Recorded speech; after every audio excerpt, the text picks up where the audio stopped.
It's time for the Volquest podcast, where we dissect the biggest news items of the week.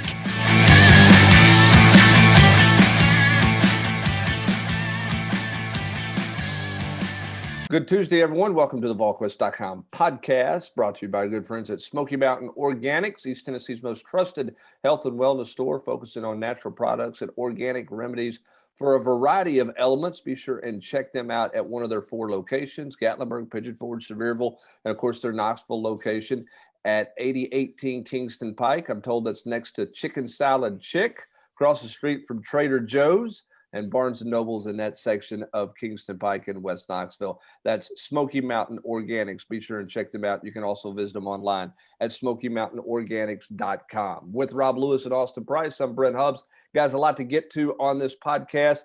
Let's put a little bow tie on Tennessee, Florida. I don't know if you want to call it good, bad, ugly, if you want to call it hot, not, hot takes, whatever you want to call it. Rob, you've had a couple of days to digest this thing. What is your takeaway from Tennessee and Florida? Both result, obviously, in the game, and then for Tennessee moving forward.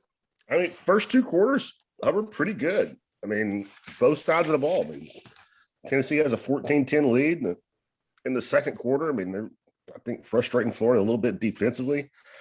And I guess, like I wrote in the 3-2-1, what it showed me was that, I think this staff can watch tape of an opponent. I think they can come up with a game plan.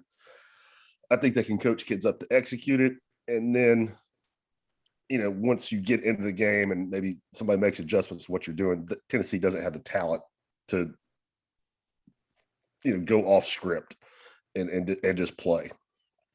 And I thought that's what the second half was. I thought Florida caught on to what Tennessee wanted to do, both sides of the ball, and just dominated them. Austin, if someone would have told you that Tennessee was going to have 423 yards at Florida, one, would you have bought that? And B, would you have said Tennessee was only going to score 14 points? Would not have thought they were only going to score 14 points. But, I mean, Tom Brady threw for 400 yards in the NFL yesterday, and, they took a late garbage time touchdown for them to, get over 20 points. So it's not like they were – I mean, it just kind of is football at times. My thing is, as Rob pointed out, Florida just had their way, especially against Tennessee's defense. Tennessee struggled to defend Emory Jones. How many times did he slip out the backside and pick up a first down or pick up big yardage on the ground? It won't be that way this week. Missouri's quarterback's not nearly as mobile as Emory Jones. Obviously, next week against South Carolina, Matt Corral could have similar type impact on the ground. I mean, he wants to stay in the pocket, but he can make plays with his feet. Pretty good athlete. But that's something Tennessee's going to have to be very cognizant of, at different points this year. I think that's a good point. And obviously they're not facing a mobile quarterback necessarily by trade. But Rob, when you look at it, I mean, some of Emory Jones's yards were by scramble, not by design run.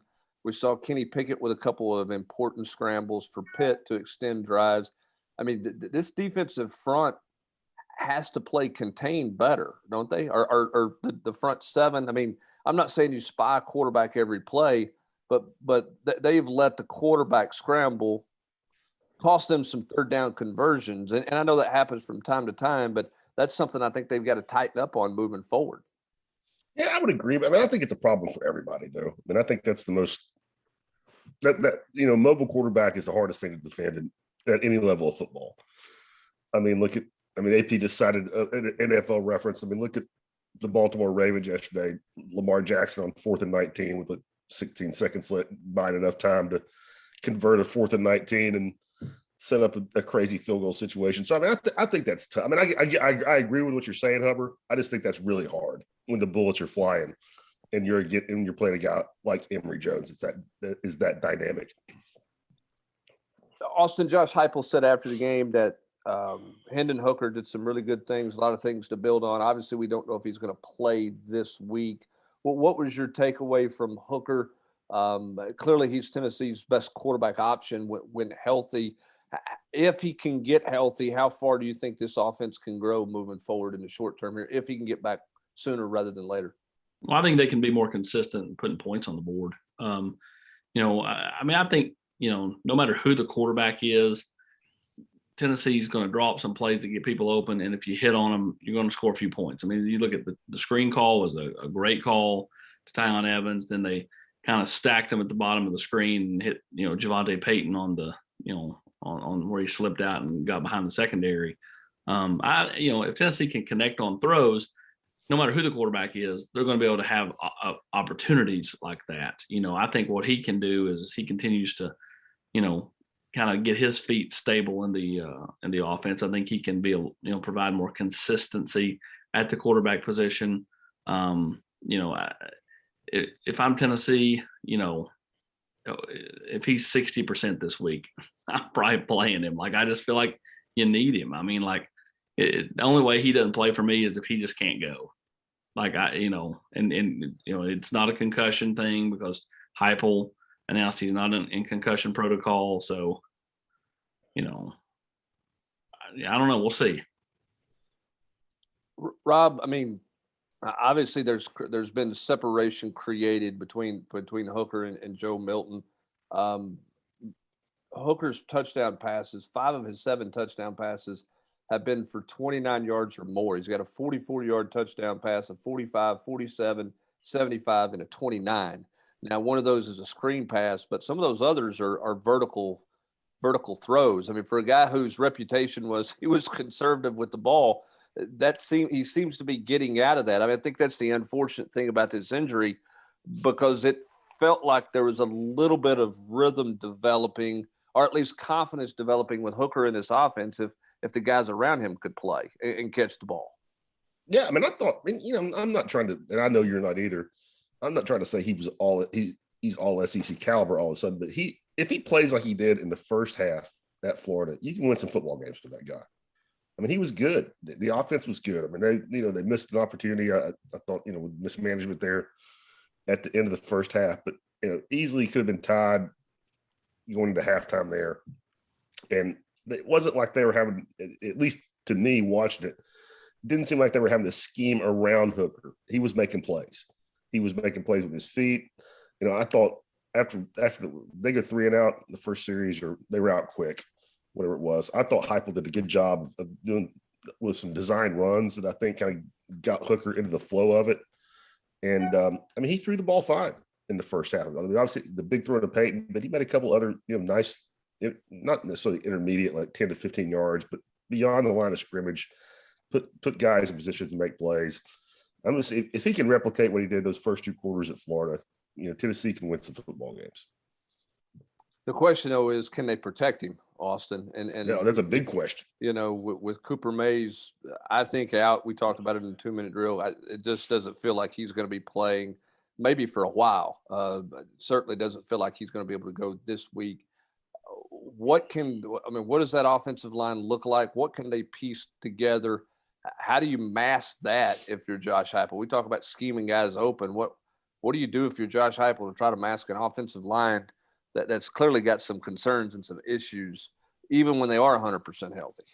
Well, much like, it's pretty clear to see that, they don't want to go down the Harrison Bailey road. They don't really seem like they want to go down the road of, trying out Dane Davis. I mean, for all the love he got back in spring and even maybe early in fall camp, more spring though than fall camp. Their desire is to keep Cade out at tackle and just plug in an Ollie Lane or, Kingston Harris, who is not going to be available this week. So who emerges? Do they go down the guard well once again and see who they can pull out there? Somebody brought up on the board, keeping Carvin at guard and playing Jackson Lampley at center.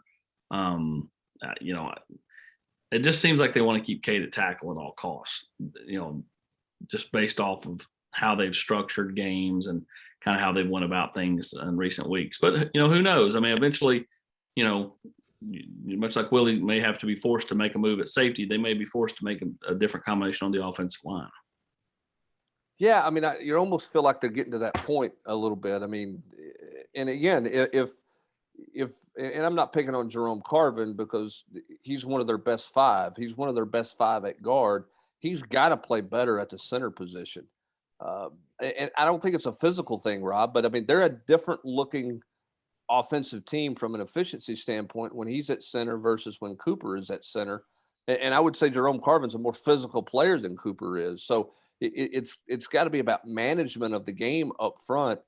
Carvin's got to have a great week at practice for Tennessee if they're going to play at the efficiency level they want to play at. And I don't just mean speed like seconds off the clock. I just mean efficiency of lining up, managing the game, and using some of that stuff to your advantage. This is as big of a week for him, for this team, as it is for anybody else on the roster.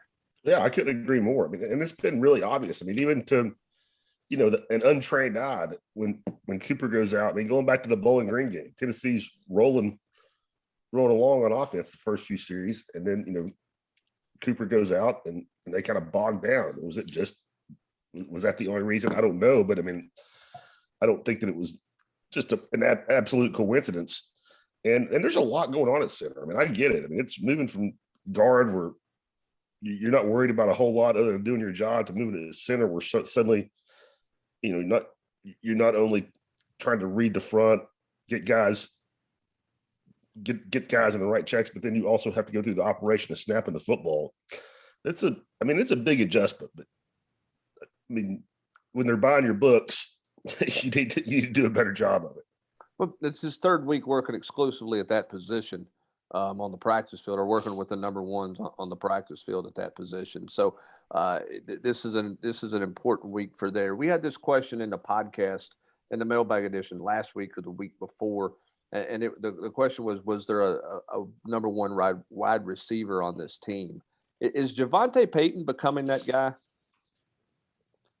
He's becoming the biggest home run threat, at least. I mean, I don't know if that's who you're looking for necessarily on 3rd and 7, but if you're looking to pick up, a chunk play, I mean, that to me, he looks like the most dangerous downfield guy right now. The guy that can get himself open. I'm with Rob on that. I don't think they have a number one. I think they have pieces that fit into what Heupel wants to do: a deep threat guy, an underneath guy, a possession guy. I don't think they have a number one. They don't have a Robert Meacham. They don't have a Marcus Nash or a Peerless Price or, any of the number ones from yesteryear. They don't have Carl Pickens. They don't have even a Corey Fleming. Or Jawan Jennings even. So yeah, I mean, I think Rob hits the nail on the head. I think he's just become the main deep threat option because Jalen Hyatt has, not been able to emerge. So as the top 3 receivers on this team right now, or top 3 options for the quarterback right now, and again, I'm with you guys. I get what you're saying, but is it Peyton for the deep ball, Valus underneath, and Jacob Warren, the possession guy? Or Cedric Tillman? I was going to say maybe Tillman for, if it's 3rd and 5, 3rd and 6, and you're just trying to move the chains. Well, Warren is being used like that though, Brent. So, I mean, I can see why you got him labeled in that area. Yeah, I mean, I'm really impressed with what Jacob Warren has gotten done. And I know you guys liked him as an athlete. If I'm Tennessee, I'm excited about the fact he's got 2 years past this year. I just, he made the one guy, he got a quick turn to get to the first down when he caught the ball short of the sticks. He ran the out pattern to get to the sticks to convert to 3rd down. I mean, if I'm a quarterback and I'm in a 3rd and short situation with his size and frame, that may be the first place I'm looking, because I don't think there's a ton of difference between him and Cedric Tillman athletically. Now, I do think Cedric Tillman's a good amount faster than Jacob Warren. Yeah, if they picked up around a 40-yard dash, I think Tillman would run past him. Right, but I'm talking about in a 3rd and 5. If you got to run a stop route, I agree with you. I mean, I think Jacob, bigger catch radius. Yeah, he can box out Cedric Tillman. He can box out better than Cedric Tillman. He's not going to run a takeoff, but I don't know that that's what Cedric Tillman's going to run a ton of either. I think he has emerged. When you talk about offensive surprises, for me, he's as big of an offensive surprise as anybody is on this roster through 4 games in terms of his production. I'm not surprised that he's had an impact. I would be surprised that he's had as big of an impact as he has. I knew he would flourish under this system. He made the most sense of anybody as far as like going from old system to new system and the light coming on. Just knowing what his skill set is from high school. Yeah, he's got 5 catches this year that are for first downs. He had 3 in his career coming in. And how many of them were? And I guarantee you, all 3 of those were at the end of last year. Yeah, when he was playing At late. Auburn twice and against the A&M game for the touchdown. Yep, Yeah, leading receiver on the team with 11 catches. Yeah, I mean, to me, again, I thought he could have a chance to have an impact, but I didn't think they would use him as much as they've been using him this way. Let me ask. And this is a kid, or if you remember, Jeremy Pruitt told him when he first got here, if he didn't get to 240 pounds after his freshman year, he's cutting him. Yeah, I mean, they weren't in love. That staff was not in love with him at all. They inherited that commitment. They honored it because of locality and family and everything else. But Brian Niedermeyer wanted to cut Jacob Warren, and Philip Fulmer stopped it. Yeah, and he's hurt. I mean, and again, that goes back to a little bit of recruiting. That's a different topic. I wasn't planning on going down, but we talk about. Everybody talks about stars. They talk about measurables. Rob, so much of this is about fit. I mean, here's a guy that if it's not this offense that's coming in, is Jacob Warren a guy who's even in a discussion point right now? But this offense and the way they use a tight end, it's the perfect fit for him. And as a result, he's Tennessee's leading receiver in receptions through 4 games. And development too. I mean, he's no question he's a better fit for this offense. He's gained a weight, but he's physically a lot better. He's put the work into to where he's not anybody's idea of a dominant blocker, but I mean he can. It's not defense automatically isn't saying pass when he's in the game now, like might have been the case a year or 2 ago. Yeah, I mean he's still got work to do from a physical standpoint as a blocker, but the way they're using him, he's certainly become a weapon for this offense. Speaking of weapons for the offense, you mentioned Tyon Evans with the screen pass.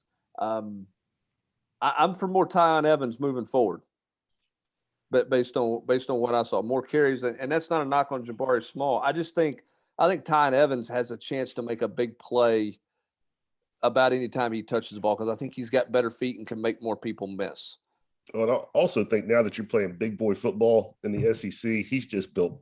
I mean, he's just more powerful. He's built for it. And that's not an knock on Jabari Small, who I think is a good football player, deserves to play. But now that you're playing this kind of physical brand of football every week, I think Tyon is a better fit based off what we've seen so far. I mean, I liked him out of the backfield. I don't know why he only got 1 carry in the first half against Florida. He finished with 10 in the second half.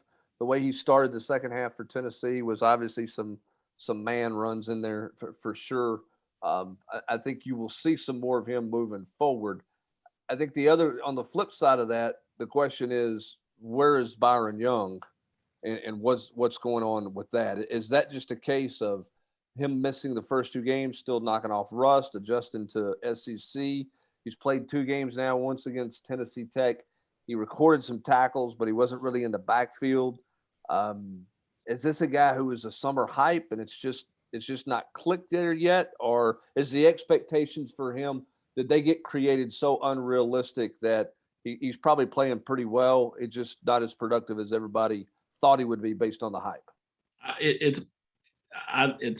I think what you just said a second ago, the set unrealistic expectations, and we're all guilty of that with Byron Young. But and listen, people on the board, all the mods and the media, look, this wasn't a Josh Heupel or Tim Banks or whoever talking him up. This was literally everybody over there. Support staff, players. Listen, players don't lie. Like if you ask the player what they think about especially the ones I talk to, because they can be pretty opinionated. But they raved about Byron Young and how really good he was in fall camp. It could be just the fact that they played Tennessee Tech. It took him a while to get in the game there. When he did get in the game, he made a few plays, but nothing crazy. And then it took him forever to get on the field Saturday against Florida. And then the way Florida plays with Emory Jones, was Tennessee kind of hesitant to put him out there because part of what he brings is pinning your ears back, and you can't really pin your ears back when Emory Jones can break contained at any point. Yeah, I would just say go back. If you want to say it was the media, I'd go back and watch or read what Mike Eckler had to say about it when he met with the media in August. Yeah, I just think it's probably some unrealistic expectation, and I just wonder if it's. And I'm not declaring him anything. I wonder how much he's got to get settled into the game, and how much is the game speed pretty fast for him. I mean, he has 9 tackles in 2 games, which is one less than Roman Harrison has in 4 games. So he's not been terrible. He just hasn't made But that. everybody thought he was going to be Derek Barnett. I thought he was going to be the sack master. Thought he was going to come in. I don't know how many sacks was realistic last week. Against Florida. We'll see what he does this week. I've seen some people talking about him like he's this huge major disappointment. I wanted to get your guys' take on that. The other thing I wanted to ask you guys about, but before we hit a little recruiting and hit a little hoops out the door here, is where is Tennessee? Where's Tim Banks' challenge? How do you manage the challenge of the trust factor versus you got to force more depth? You got to force more guys to play. I mean, Josh Heupel was asked Monday about, those safeties, Christian Charles, and playing those guys there. And he referenced the fact that Christian Charles played in the first half. I think he played 1 snap. He played 3. I thought he played 3. Okay, when Flowers went out with a bit of an injury and came back. How much do you have to set and force yourself to say, hey, we got to play these guys some series versus I guess let me ask it this way. Is there a way for those guys to ever fully gain trust in the practice field to where you're really going to play over a veteran guy in meaningful snaps? Is that no?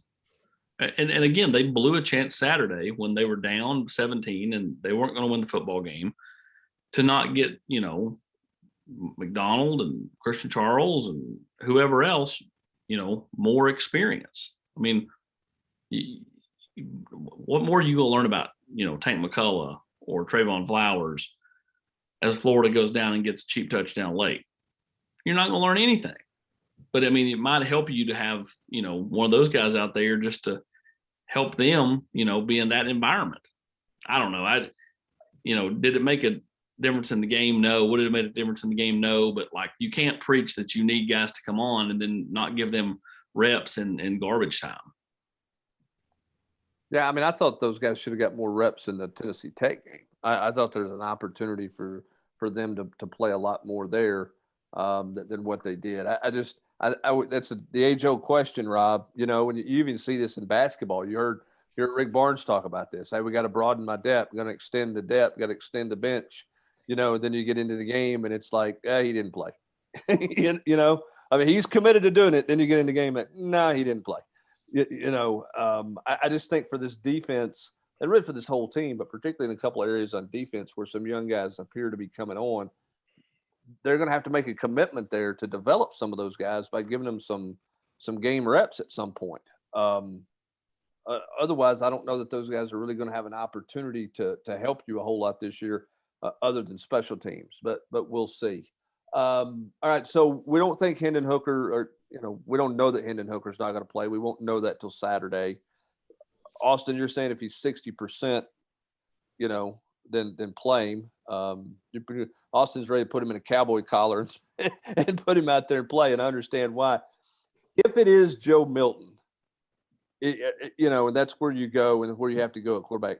How do you manage him if you're Josh Heupel? What do you do to try to get him to settle down? And maybe I'm wrong. It feels like when he's in the game is going really, really fast for him, which surprises me a little bit. I know their tempo's fast, but Rob, he's played Power 5 football. It surprises me that the game speed looks really quick to him once the ball's snapped. At least I agree. That's my point of it. And I don't want to judge him too harshly on Saturday night because he came in cold. That's the game's out of hand. Florida knows you're trying to pass. I mean, they're playing soft, taking away a lot of stuff. But he just didn't look ready. And whether the game was fast or if he just didn't practice, he knew he wasn't going to start, so maybe that affected how he practiced. I mean, the gap between him and Hooker looked really big in what you saw Saturday night.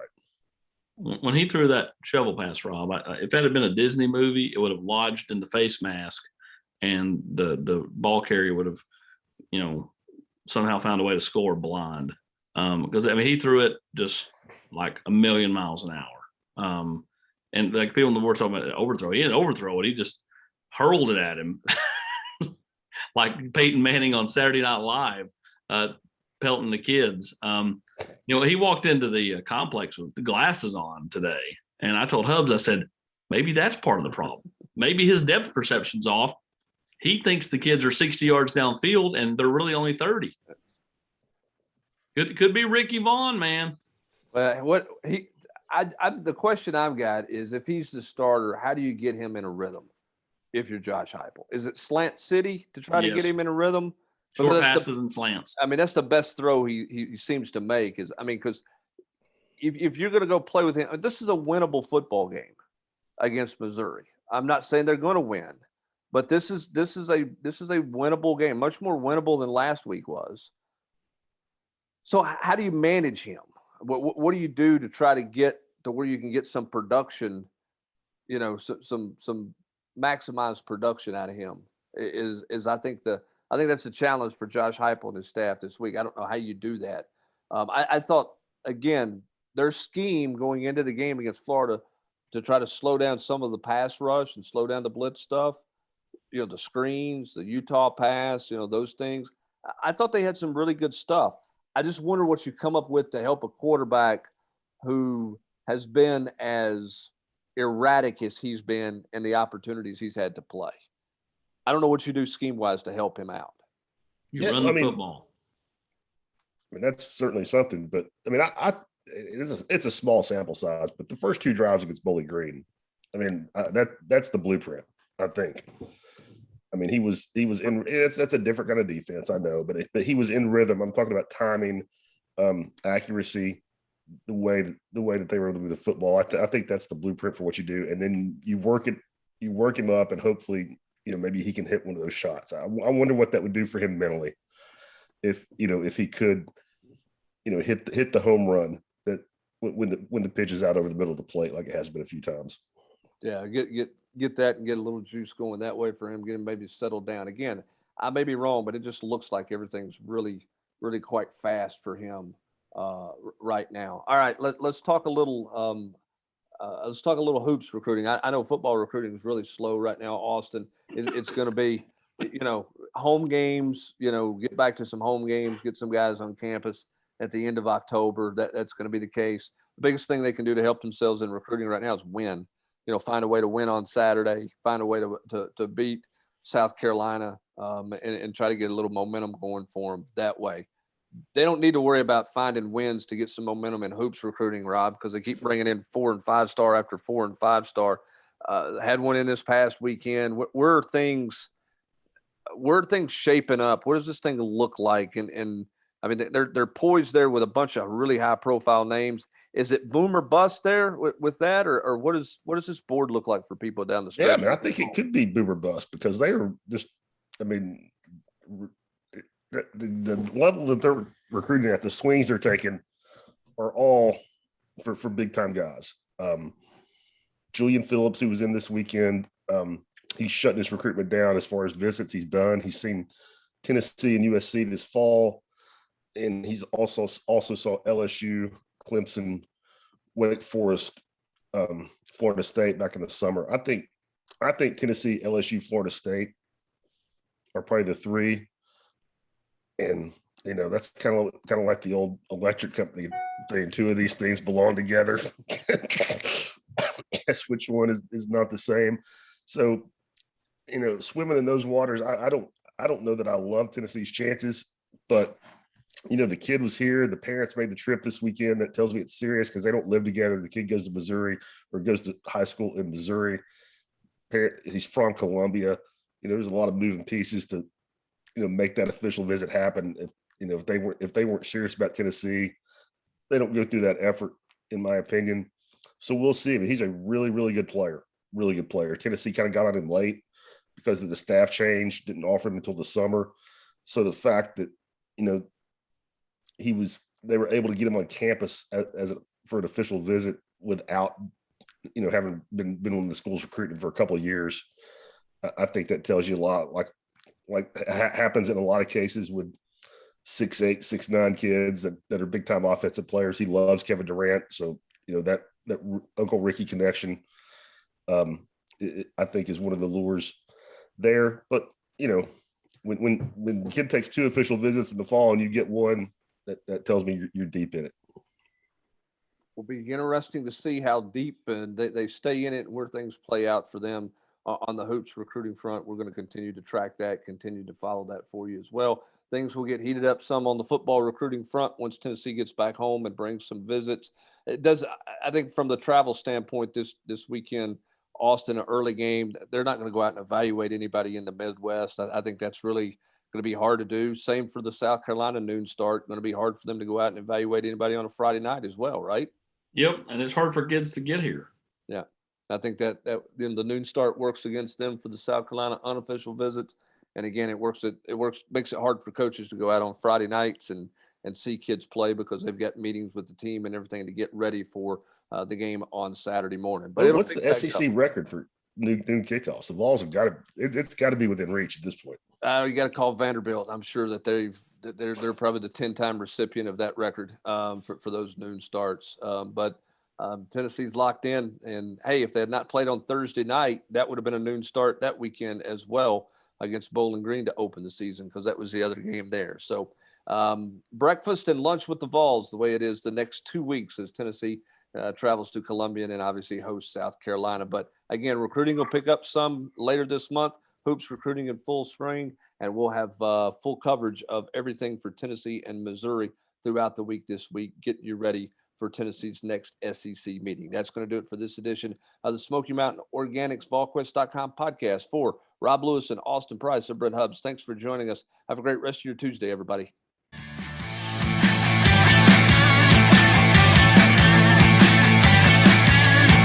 You've been listening to the Volquest podcast every week here on Volquest.